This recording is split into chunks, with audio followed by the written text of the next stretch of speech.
주시는 은혜의 말씀이었습니다. 여러분, 인간이 두려워하는 것은 무엇이 있을까요?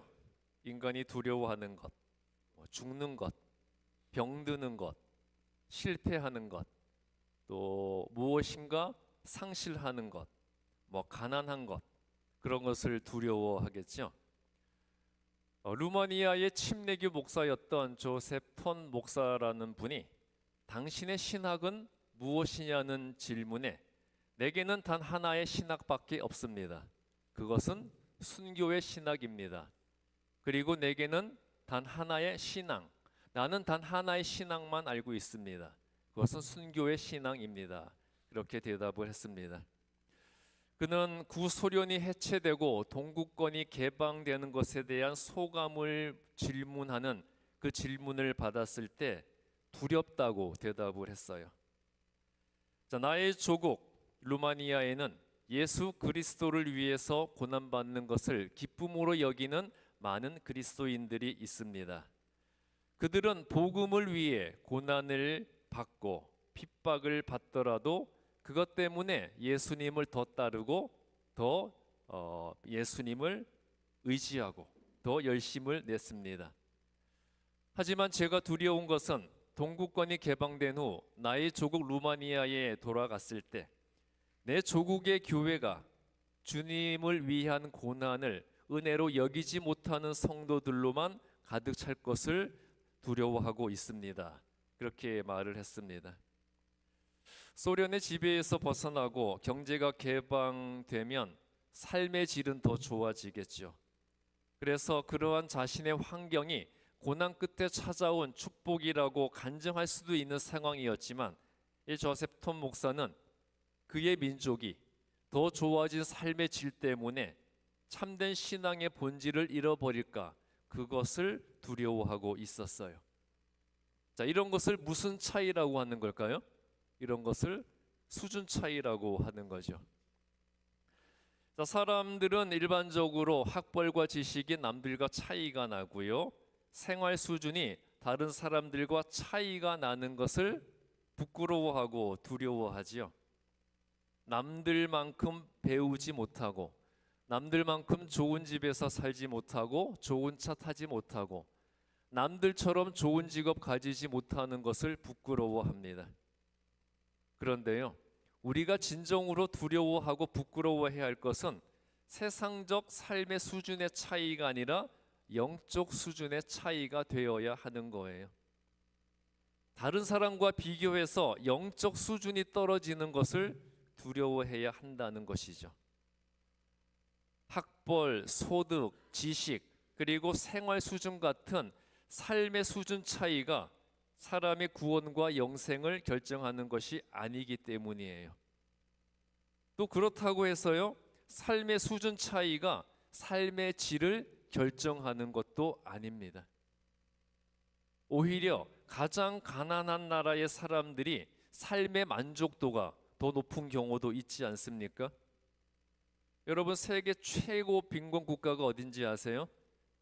방글라데시죠.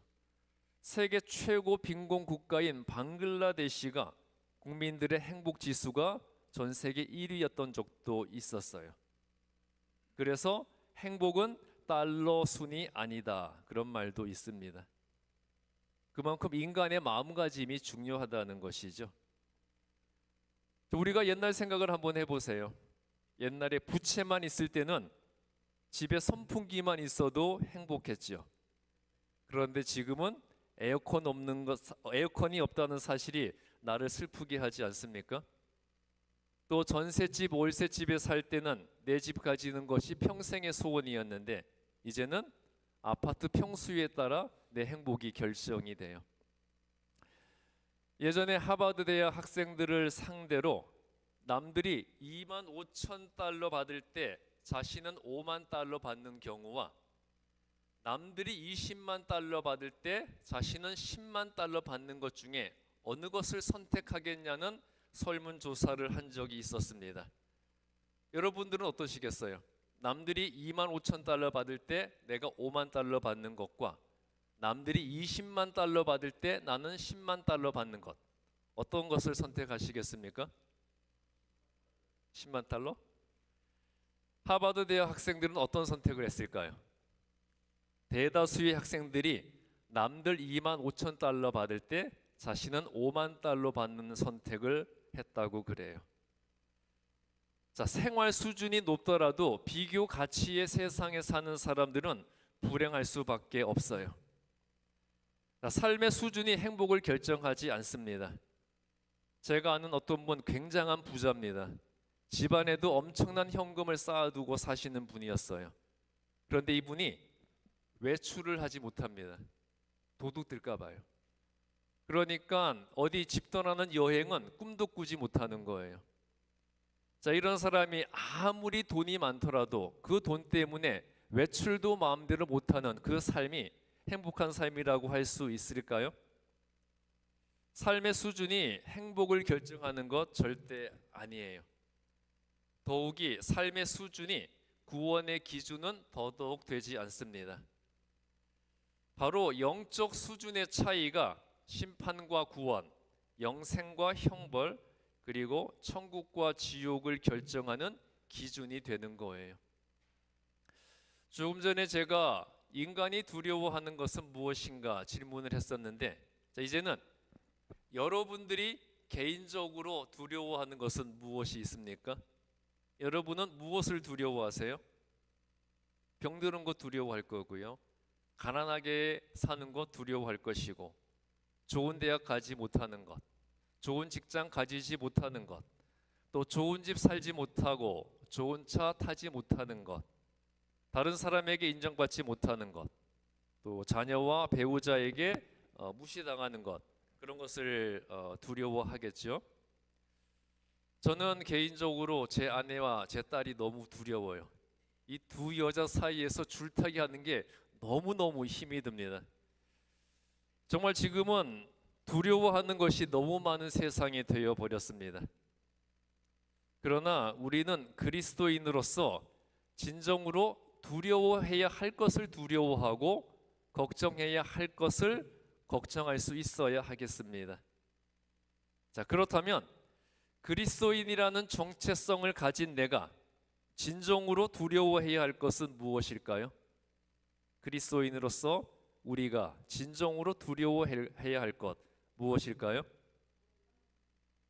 졸지도 주무시지도 않으시면서 나를 눈동자같이 지켜보시고 내 생각과 마음까지 살피시는 하나님, 즉 내 모든 것을 다 보고 계시고 나에 대해서 모든 것을 다 아시는 하나님이 나를 보면서 나에 대해서 부끄러워하시지 않으실까?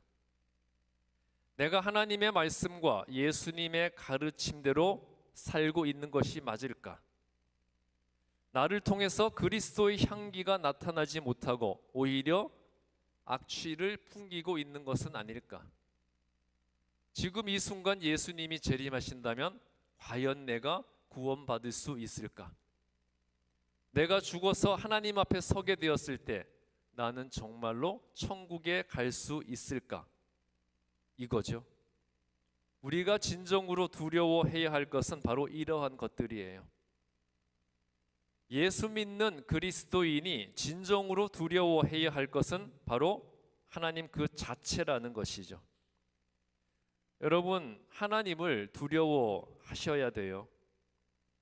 하나님을 진정으로 두려워해야 하나님 앞에서 내 언행을 살피게 될 것이고요.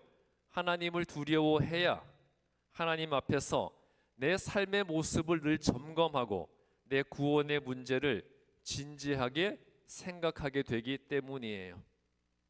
하나님을 두려워해야 하나님의 뜻대로 살려고 하게 되기 때문입니다. 그렇다면 여러분 스스로에게 질문을 던져보십시오. 나는 과연 진정으로 하나님을 두려워하고 있는가? 자, 여러분 하나님 두려워하고 계십니까? 창세기 3장 6절부터 10절은 아담과 하와가 죄를 지었음에도 불구하고 그들이 죄 사함을 얻고 그들의 후손이 구원을 받을 수 있었던 이유를 보여주고 있어요. 아담과 하와가 하나님의 명령에 불순종하기는 했지만 그래도 그들은 하나님을 가장 두려워했어요. 창세기 3장 7절에서 선악과를 먹은 아담과 하와가 자기들이 벗은 것을 부끄러워하여서 무화과 나무 잎을 엮어서 치마를 만들어 입었다고 말씀하고 있죠. 여기서 이들이 벗은 것을 부끄러워했다는 것 무슨 뜻일까요? 벗은 것을 부끄러워했다는 것 무슨 뜻일까요? 죄 없던 존재에서 죄인이 된 자신들의 모습을 부끄러워했다는 것이었어요. 즉 아담과 하와는 최소한 죄를 부끄러워할 줄은 알았어요. 그런데 지금은 죄를 죄로 여기지 않고 죄를 합리화하는 것에 능한 시대가 되어버리지 않았습니까? 다른 사람도 다 그렇고 나 정도면 착한 거고 요즘은 다 이러고 산다는 식으로 모든 죄를 합리화하고요, 도무지 죄를 부끄러워하지를 않아요. 죄를 짓고도 너무 당당합니다. 또한 죄보다 죄 지은 사람의 인권을 더 중요하게 여기고요, 죄보다 사람의 기호를 더 중요하게 여겨요. 하나님이 분명히 죄라고 하신 것도 인간들끼리 죄가 아니라고 서로 합의만 하면 그 모든 것을 사람의 기호 문제로 치부해 버립니다. 이렇게 태어난 것을 어떡하냐? 저 사람의 기호가 저런 것이니 그대로 인정해 줘야 된다. 그래 버린다는 거죠. 그래서 동성애도 인간의 기호 문제가 되어 버렸고요. 인간이 서로 합의했기 때문에 더 이상 동성애는 죄가 아니라 용기 있고 아름다운 행동으로 미화를 시켜주게 되었습니다. 이에 비해서 아담과 하와는요, 죄를 죄로 인식하였고 죄를 부끄럽게 여겼어요. 8절에서 자신들을 찾으시는 하나님의 소리를 듣고 아담과 하와는 하나님의 낯을 피하여 동산 나무 사이에 숨었습니다. 이들이 하나님의 낯을 피하였다는 것, 무엇을 의미하는 걸까요? 자신들이 하나님의 얼굴을 대면에서 볼 면목이 없었다는 것이고요, 숨었다는 것은 그들이 누구를 두려워했다는 겁니까? 하나님을 진정으로 두려워했다는 것을 보여주고 있어요. 그리고 그들은 10절에서 솔직하게 자신들의 상태를 고백했습니다. 내 죄가 하나님께 드러난 것이 두려워서 숨었습니다. 아담과 하와는 자신들의 죄를 숨기거나 합리화하지 않았습니다. 자기 죄를 인정했고요, 하나님 보기를 부끄러워했고 하나님의 질책을 두려워했어요. 이러한 아담과 하와의 태도와 요즘 사람들의 죄를 대하는 자세를 한번 비교해 볼까요? 요즘 사람들이 어떻게 죄를 대합니까? 왜? 나한테만 그래요. 다른 사람들도 다 잘못하는데 그러면 그 사람들부터 벌하세요. 그 사람들보다는 내가 더 나아요. 요새는 다 이러고 살아요. 나 정도면 착하고 정직한 거예요. 어떻게 말씀대로만 살 수 있어요? 그건 불가능해요.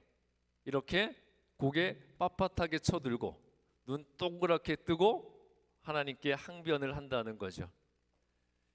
이것이 오늘날 사람들이 죄를 대하는 자세입니다. 그런데 아담과 하와는 최소한 죄를 감추거나 합리화하지는 않았고요, 하나님의 심판을 두려워했어요. 그래서 21절에서 하나님이 그들의 죄를 덮어주시고자 가죽옷을 지어서 입히신 겁니다. 자, 가죽옷을 입혔다는 것은 하나님이 아담과 하와의 죄를 가려주신 거죠. 가죽옷을 만들기 위해서는 무슨 일이 있었겠습니까? 가죽옷을 만들기 위해서는 어떤 짐승이 피를 흘리고 희생되었을 거예요. 바로 이것이 죄인들의 죄 사함을 위해서 예수님께서 대신하여 피 흘려 주실 것을 계시하고 있습니다. 하나님은 이미 당신의 독생자 예수 그리스도를 통해서 이들의 죄를 사하여 주실 것을 예고하여 주신 것이었어요. 이처럼 죄를 인정하고 하나님을 두려워해서 더 이상은 죄를 짓지 않겠다는 자를 하나님은 구원해 주시는 것입니다.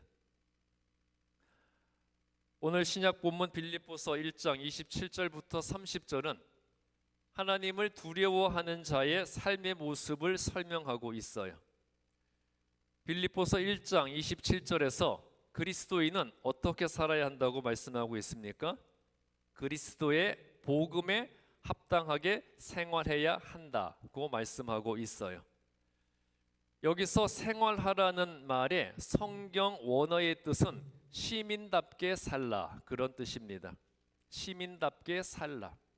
그러면 어느 곳에 시민답게 살라는 말씀일까요? 어느 곳의 시민? 그리스도인이라면 하늘의 시민답게 살아야 한다는 의미입니다. 그리고 하늘 시민답게 사는 삶의 기준이 바로 복음이라는 거예요. 천국 시민으로 살기 위해서는 그리스도의 복음의 말씀대로 행해야 한다는 것이었어요. 또 바울은 28절에서 무슨 일에든지 대적하는 자를 두려워하지 않아야 한다고 말했습니다. 하나님을 믿는 자는요, 오직 하나님만을 두려워해야 돼요. 하나님은 하나님만을 두려워해서 그 말씀대로 행하는 자와 언제나 함께 하시며 능력과 권세를 주시기 때문에 우리가 하나님만을 두려워한다면 하나님 외에는 어느 누구도 그 어느 것도 두려워할 필요가 없는 거예요.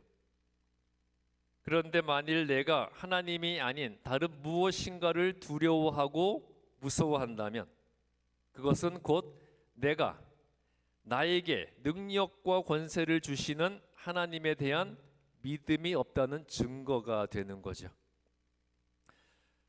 그리고 29절은 우리가 예수 그리스도를 믿을 뿐만 아니라 그를 위하여 고난을 받는 것도 우리가 받은 은혜라는 것을 알아야 한다고 말씀하고 있어요. 우리의 신학과 신앙은 순교의 신학과 신앙이 되어야 한다는 것이죠. 즉 하나님의 이름과 예수님의 영광과 교회의 덕을 위해서 나를 내려놓고 나를 비워서 충성하고 섬기는 헌신의 신학과 신앙이 되어야 한다는 거예요. 여러분, 무조건 복받기만을 바라는 기복신앙과 신앙이 되어서는 안 됩니다. 그것은요, 신앙이 아닌 미신이고 주술일 뿐이에요. 순교의 신학과 신앙은 바로 예수님의 발자취를 따라서 예수님처럼 하나님의 영광을 위해 하나님의 뜻을 이 땅 위에 드러내는 것이 되어야 하는 거예요. 그리고 순교의 신학과 신앙을 위해서는 30절 말씀처럼 우리 안에서 일어나는 싸움에서 승리해야 돼요. 하나님을 대적하게 하고 불순종하게 만드는 모든 것들과의 영적 투쟁이 내 안에 있어야 한다는 것이죠.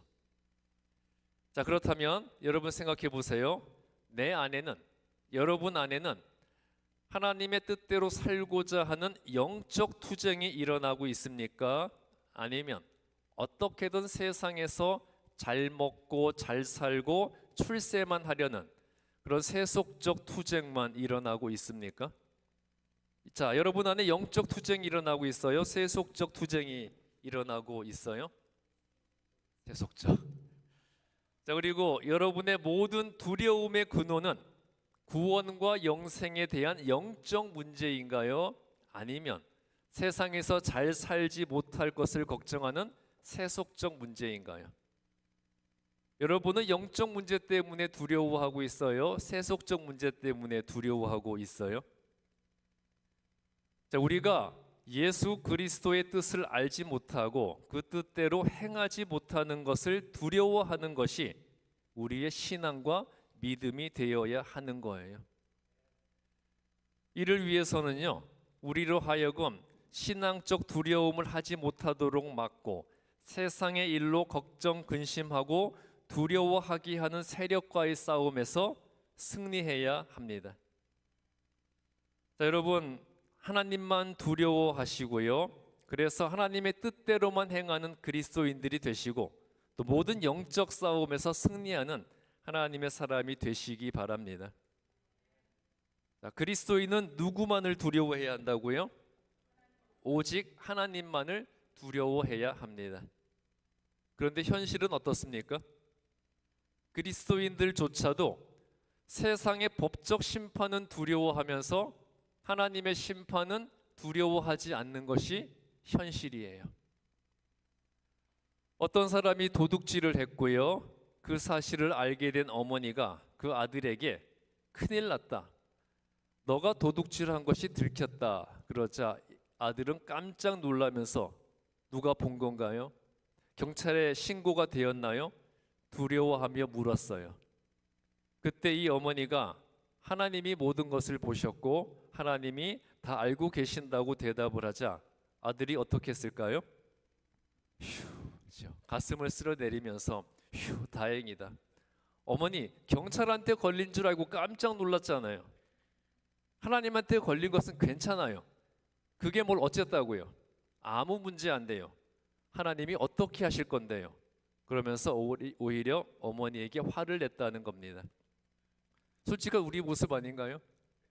자, 경찰에게 교통 티켓 끊는 것은 무서워하고 죄를 지어서 감옥에 갇히는 것은 두려워하면서도 지옥 가는 것은 무서워하지 않는 세태가 되어 버렸어요. 그리스도인이라는 사람들이 지옥에 대해서 심각하게 생각하지 않고 지옥 가는 것을 두려워하지 않게 되었다는 겁니다. 이거는 두 가지 중에 하나예요. 지옥이 없다고 생각하거나 또 지옥이 있더라도 그 지옥은 내가 가는 곳이 아니라고 생각을 한다는 거죠. 지옥은 남의 일이라고 치부를 해버립니다. 그런데요, 지옥은 있습니까? 없습니까? 분명히 있고요. 그리고 지옥이 남의 일만이 아닐 수가 있습니다. 여러분, 그리스도인들이 하는 큰 착각 중에 하나가 나는 당연히 천국 간다는 거예요. 여러분, 천국이 나에게 보장된 것이라고 여기지 마십시오. 천국은요, 하나님을 두려워하여서 죄를 짓지 않으려는 영적 투쟁에서 승리한 사람만이 갈 수 있는 곳이에요. 자, 우리 주반석 교회 성도님들, 하나님만 두려워하시고요, 하나님께 불순종하게 만드는 모든 것들과의 영적 전투에서 승리하여서 하늘 시민답게 하나님의 뜻을 이 땅 위에 이루어 나가시는 그리스도인들이 되시고요, 그래서 천국과 영생을 축복으로 얻는 자들이 되시기를 주님의 이름으로 축복합니다. 기도하겠습니다. 우리를 사랑하시고 죄에서